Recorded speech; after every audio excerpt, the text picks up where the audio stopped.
Guys welcome back to my channel simplified study official. तो guys आज की video में हम करने वाले हैं इनकम फ्रॉम सैलरी का सेकंड टॉपिक जो है आरएफए यानी कि रेंट फ्री अकोमोडेशन। पिछली वीडियो में हमने इनकम फ्रॉम सैलरी का फर्स्ट टॉपिक किया था जिसका नाम था एचआरए हाउस रेंट अलाउंस, तो वो मैंने आपको करा दिया था। अगर गाइस आपने वो वीडियो नहीं देखी तो डिस्क्रिप्शन में मैं फुल प्लेलिस्ट का लिंक दे दूँगी और उस वीडियो का भी लिंक दे दूँगी। सबसे पहले आप वो वीडियो देखें तभी आपको आगे वाला टॉपिक समझ आने वाला है। तो आज हम पढ़ने वाले हैं रेंट फ्री अकोमोडेशन, जिसे अनफर्निश्ड हाउस भी हम कहते हैं, ठीक है। तो आज हम करेंगे, इसकी इलस्ट्रेशन भी देखेंगे। तो शुरू करते हैं। तो गाइस जैसे कि अगर हम किसी भी कंपनी में या किसी भी ऑर्गेनाइजेशन में जॉब करते हैं तो हमें कई बार ये फैसिलिटी मिलती है कि वो हमें घर दे देते हैं रहने के लिए, ठीक है। कई बार रेंट जो हमें पे करना होता है, ठीक है, कई बार हमें उसका रेंट मिलता होता है, ठीक है। इस तरीके से होता है। तो हमें क्या करना होता है, इसमें टैक्सेबल अमाउंट कैलकुलेट करना होता है कि उसमें से हमें कितना टैक्सेबल अमाउंट करना होता है, ठीक है। तो इसमें दो सिचुएशंस होती हैं आपका आरएफए में। एक होता है गवर्नमेंट एम्प्लॉय, एक होता है non government employee. Government employee तो आपको नाम से पता चल रहा होगा कि वो एक गवर्नमेंट कंपनी में काम कर रहा होगा एंड एक गवर्नमेंट एम्प्लॉय होगा, और नॉन गवर्नमेंट मतलब नॉन गवर्नमेंट कंपनी में वो काम कर रहा होगा। अगर गवर्नमेंट एम्प्लॉय है तो मान लो चाहे वो उसका हाउस जो है ओन्ड है या हायर है। अब जो कंपनी है, कंपनी किसी भी एम्प्लॉय को घर रहने के लिए देती है, ज़रूरी नहीं है वो घर हमेशा उनका ही हो। ये भी हो सकता है कि उन्होंने आगे हायर किया हो, ठीक है, उन्होंने भी आगे रेंट पे लिया हो, ऐसा हो सकता है। तो हम उसको कहते हैं हायर। और ओन्ड का मतलब तो हो गया उसे उनका ही हाउस है, ठीक है। तो मतलब अगर गवर्नमेंट एम्प्लॉय है तो हाउस चाहे रेंट पे हो चाहे ओन्ड हो, एक्चुअल रेंट है वो क्या होगा हम लेंगे, ठीक है। एक्चुअल रेंट जितना रेंट बनता है उसे हम कैलकुलेट आरएफए में कैलकुलेट करने के लिए लेंगे, या फिर जो अमाउंट गवर्नमेंट ने ऑलरेडी फिक्स किया है उस अमाउंट को हम एज अ आरएफए लेंगे। क्वेश्चंस करेंगे एक बार अच्छी तरीके से क्लियर हो जाएगा।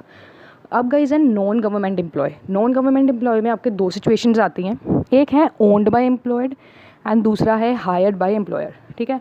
ओन्ड का आपको पता चल गया कि उसी पर्सन का मतलब जहाँ पे जो आपको नौकरी दे रहा है, ठीक है, उसी का ही ये घर है, ठीक है। और हायर्ड के आपको पता है हायर्ड में वो रेंट पे है।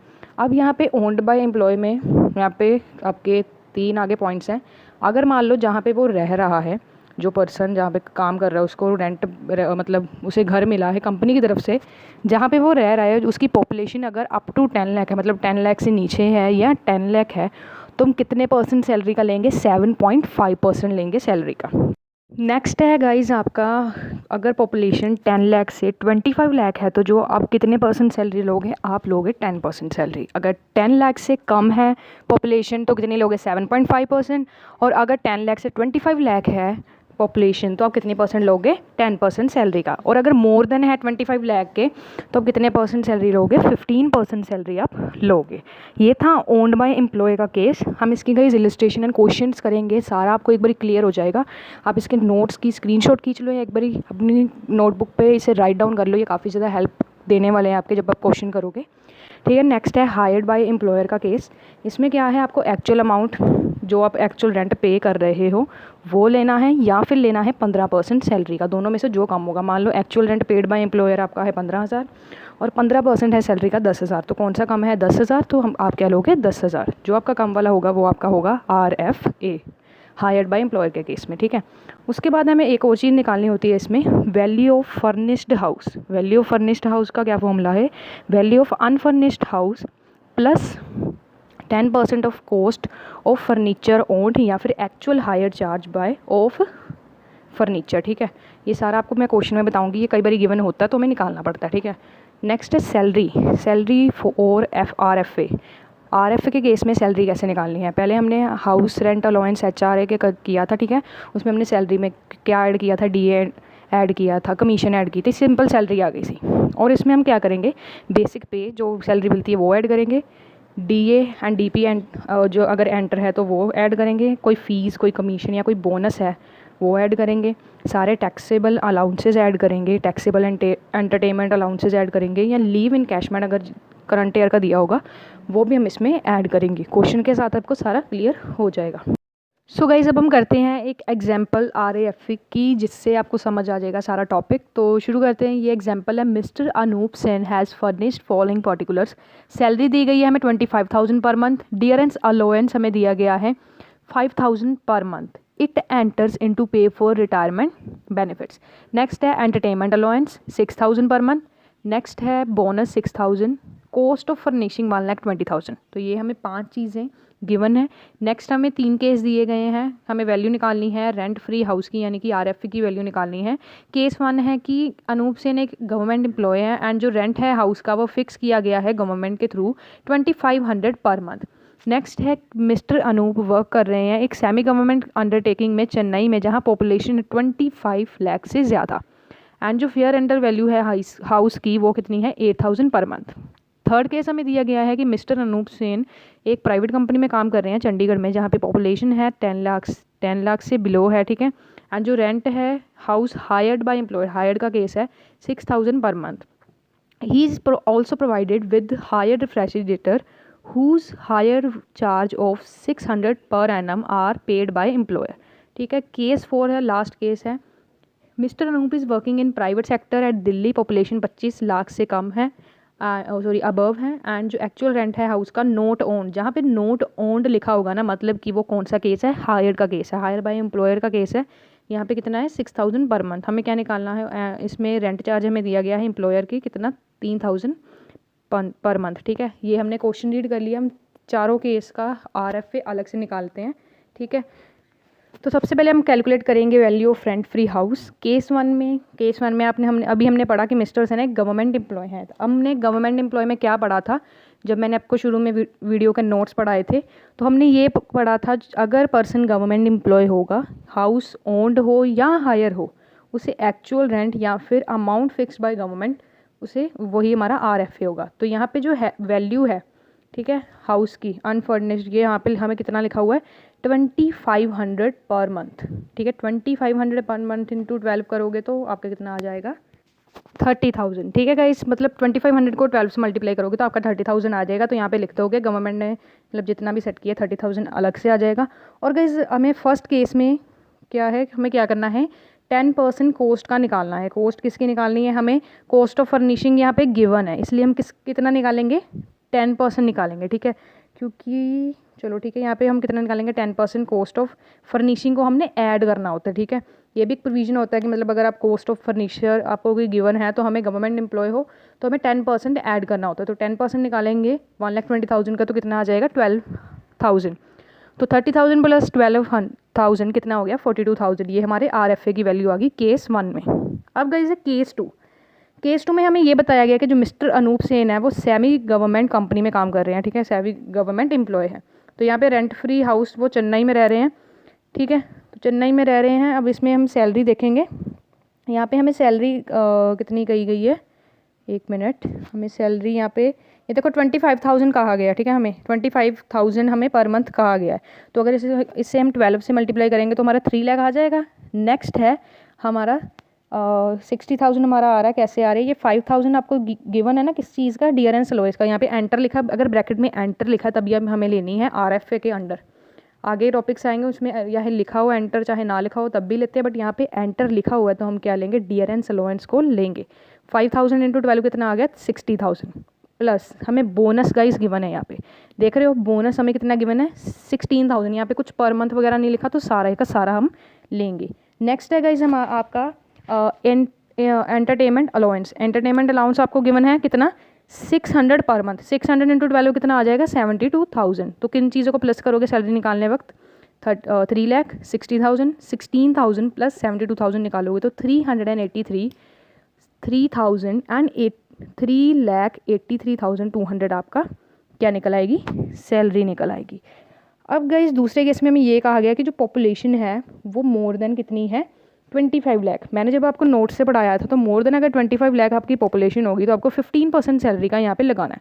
तो 15% सैलरी का गाइस अगर आप निकालोगे मतलब 3,83,200 का अगर आप 15% निकालोगे तो वो आपका कितना आएगा 57,480, ठीक है। एंड उसके बाद जैसे मैंने आपको कहा 10% कॉस्ट ऑफ फर्निशिंग आपको ऐड करनी है। 1,22,000 का 10% ऐड करोगे कितना होगा 12,000।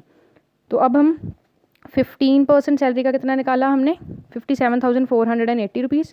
एंड नेक्स्ट हम इसमें क्या ऐड करेंगे जो हमने 10% निकाला कॉस्ट ऑफ फर्निशिंग का कितना था 12,000। तो आपका आंसर आ जाएगा 69,480, ठीक है। तो ये आपकी RFA की वैल्यू आ गई केस 2 में। अब है गाइस केस 3। केस 3 में आपको कहा गया है कोई और एनी अदर एम्प्लॉयर है ये एंड जो जहाँ पे वो रहता है उसकी जो पॉपुलेशन वो कितनी है 10 लाख से कम है, 10 लाख से कम मतलब 7.5% हम सैलरी का लगाने वाले हैं। तो वैल्यू ऑफ RFA यानी कि रेंट फ्री हाउस कैसे निकलेगी थर्ड केस में, सैलरी एम्प्लॉय की हमने कितनी निकाली थी 25,000 into 12 3 lakh, plus dearness employee 5,000 into 12 60,000, bonus का 16,000 72,000, ये सेम ऊपर वाला ही हो जाएगा 3,83,200 एंड 15% सैलरी का निकालेंगे 57,480। और एक्चुअल रेंट वो कितना पे करता है, मतलब कितना पे कर रहा है थर्ड में 6,000 इंटू 12, ये 72,000 आपकी आ जाएगा। और उसमें हम 10% कॉस्ट ऑफ फर्निशिंग ऐड करोगे 1,20,000 का 10% 12,000 एंड यहाँ पे एक्चुअल हायर चार्ज कितना है 72,000। तो 57,480 प्लस 12,000 प्लस 72,000 कितना हो गया 76,680। ये आपका RFA आ गया केस 3 में। नेक्स्ट गाइज हम करते हैं केस 4। नेक्स्ट गाइज आपका केस 4 है एनी अदर एम्प्लॉय, क्योंकि अब केस 4 में आप देखो मिस्टर अनूप सेन वर्क कर रहे हैं प्राइवेट सेक्टर, कहाँ पे, दिल्ली पे। तो ठीक है, यहाँ पे सैलरी सबसे पहले कैलकुलेट करेंगे। सैलरी सेम हमने जैसे ऊपर निकाली ना सेकंड एंड थर्ड केस में, सेम एज इट इज़ करनी है, बार बार आपको कैलकुलेशन करने की नीड नहीं है। ठीक है, 3,83,200 आपकी जो सैलरी पहले आ रही थी सेम वैसे आएगी। 15% आप निकालोगे इस सैलरी का, वो कितना आएगा 57,480, सेम जो हमने ऊपर किया। उसके बाद जो रेंट पे कर रहा है इस पार्ट मतलब इस केस में 6,000 पर मंथ। ठीक है, अब यहाँ पे हायर का केस है 6,000 पर मंथ आ रहा है, 6,000 इंटू 12 करोगे तो आपका कितना आ जाएगा 72,000 आ जाएगा। अब गाइस इन तीनों वैल्यूज़ में आपकी सबसे कम वैल्यू कौन सी, आप ये देख लो, जो आपकी कम वैल्यू है वो हम लेंगे। ठीक है, तो गाइज इस केस में सबसे कम वैल्यू हमारी कौन सी आ रही है 57,480, 50% सैलरी की, मतलब हमने इन तीनों में से लीस्ट वाली देखनी होती है, तो हम कौन सी ले लेंगे 57,480 एंड इसमें हम ऐड करेंगे, जैसे मैंने आपको कहा यहाँ पे कॉस्ट ऑफ फर्निशिंग है, तो कॉस्ट ऑफ फर्निशिंग हमेशा कितनी लेते हैं 10%, तो 1,20,000 का 10% लेंगे 12,000। तो यहाँ पे अगर हम 57,480 को 12,000 के साथ प्लस करेंगे तो हमारा आ जाएगा 69,480। उसके बाद गाइस यहाँ पे एक और चीज़ अब हमें निकालना है RFA की वैल्यू। ठीक है, रेंट फ्री फर्निश्ड हाउस की वैल्यू निकालनी है। तो बेसिकली हमारी अभी RFA की वैल्यू आ चुकी है, बट यहाँ पे रेंट कौन पे कर रहा है, एम्प्लॉयर पे कर रहा है, वो हम क्या करेंगे माइनस करेंगे।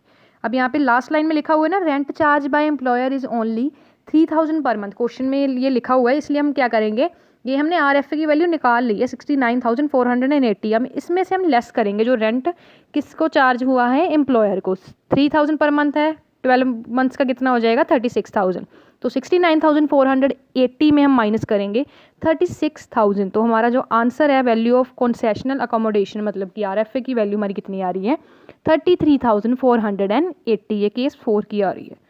तो गाइस होप सो अभी आपको पता चल गया होगा कि RFA मैंने आपको टॉपिक बताया, नोट से पढ़ाया।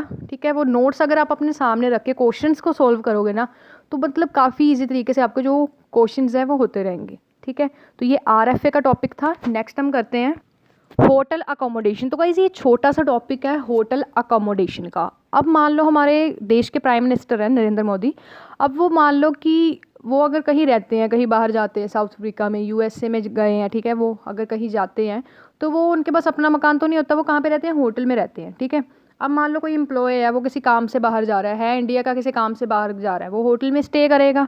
ठीक है, तो उसका भी हमने सब निकालना होता है, टैक्सेबल वगैरह है ना, सब कुछ निकालेंगे। तो इसकी भी कुछ कंडीशंस हैं, वो हम देख लेते हैं। अगर वो पर्सन 15 या 15 से कम दिनों के लिए रह रहा है तो जो टैक्सेबल अमाउंट है वो सिर्फ नील रहने वाला, कोई टैक्सेबल अमाउंट वहाँ पे नहीं होने वाला। ठीक है, याद रखना है 15 से या 15 दिन या 15 से कम दिन रह रहा है तो वो क्या होगा, ये टैक्सेबल अमाउंट नहीं होगा। सेकंड आपका केस है, अगर वो मोर देन 15 डेज वहाँ पे रह रहा है, सपोज करो वो कितने दिन रह रहा है 50 डे रह रहा है, तो मान लो अगर हम उसे 50 डे के हिसाब से चार्ज करेंगे, टैक्सेबल अमाउंट निकालेंगे, तो उससे उसके साथ नाइंसाफ़ी नहीं हो जाएगी। इसलिए हम क्या करेंगे 50 के साथ 15 को माइनस कर देंगे।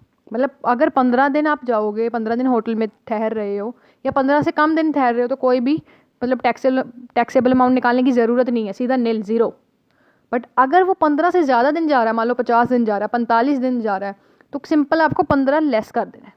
ठीक है, अगर मान लो वो 15 दिन सपोज करो अगर वो 15 दिन मतलब 40 दिन गया, ठीक है, वो होटल रह रहा है, उसमें से हम 15 को माइनस कर देंगे, मतलब 15 डेज हम एग्जेम्प्ट कर देंगे। ठीक है, उसके बाद होटल अकोमोडेशन में आपको सबसे पहले क्या करना होता है, सैलरी कैलकुलेट करके RFA निकाल लोगे, जैसे हमने ये अभी RFA का टॉपिक किया ना, सेम वैसे ही। उसके बाद हमें सैलरी को कंप्यूट करना होता है नंबर ऑफ डेज से, ठीक है। मान लो एक पर्सन था, वो होटल में 40 दिन रहा, 15 से ज़्यादा दिन रहा, तो 15 से गाइस अगर वो ज़्यादा दिन रहा, अब 15 में से अगर 40 में से 15 को मैं लेस करूँगी तो हमारा 25 आएगा। अब 25 को क्या करेंगे, 25 डिवाइड बाय 365 हम कर देंगे, ठीक है। थर्ड हमें स्टेप क्या होता है कि हमें कंप्यूट करना है 25% ऑफ सैलरी, ठीक है। सपोज करो सैलरी 5 लाख आ रही है, उसका 24% आपने निकालना है, ठीक है। फोर्थ वन आपको क्या कैलकुलेट करना है, क्या एक्चुअल होटल का बिल है जो उसने पे किया है।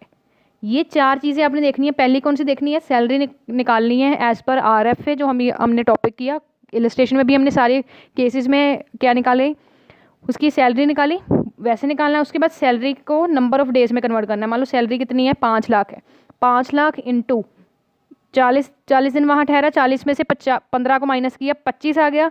और फिर क्या करोगे आपको क्या करना है, 5 लाख इंटू 25 डिवाइड बाय साल में कितने दिन होते हैं, 365 डेज, ठीक है। समझ आया, मतलब 5 लाख इंटू 25 डिवाइड बाय 365, क्योंकि एक साल 365 डेज का होता है।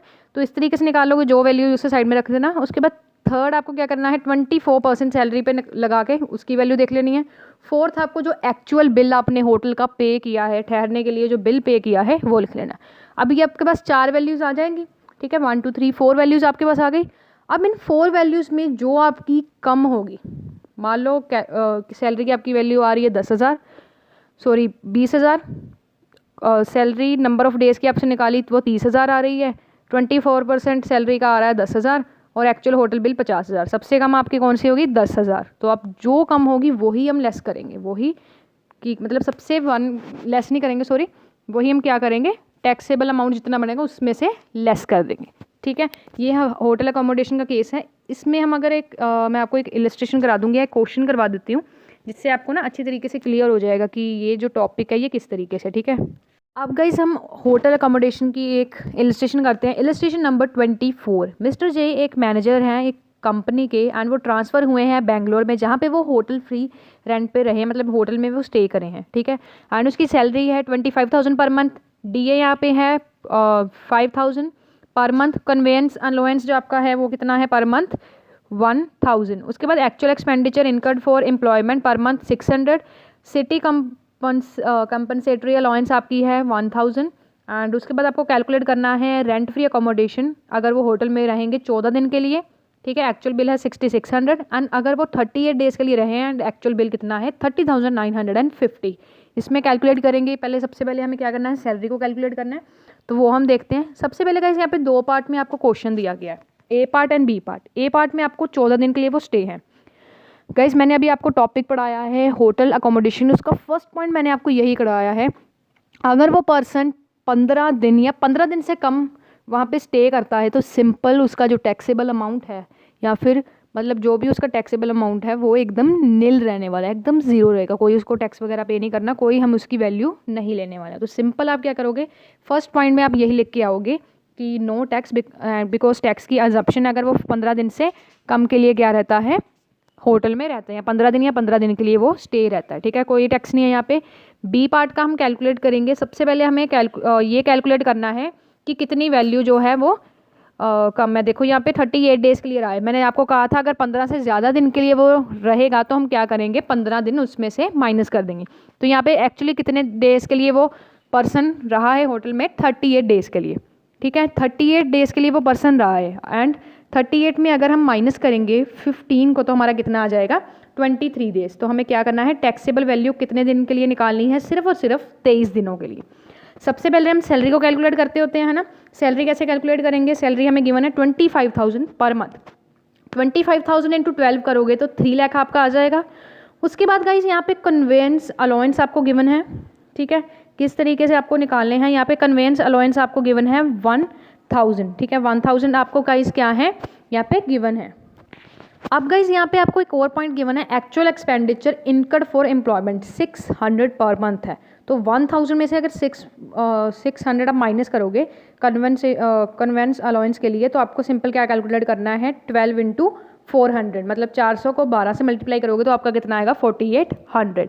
उसके बाद आपको एक और चीज़ गिवन है, सिटी कंपलसेटरी अलाउंस 1000 रुपये पर मंथ है, 1000 इंटू 12 करोगे तो 12,000 गाइज आपका आ जाएगा। तो टोटल सैलरी किस तरीके से आपकी आएगी, 3 लाख प्लस 4800 प्लस 12,000, तो ये इसका टोटल हो गया 3,16,800। ठीक है, ये आपका टोटल सैलरी आ चुकी है।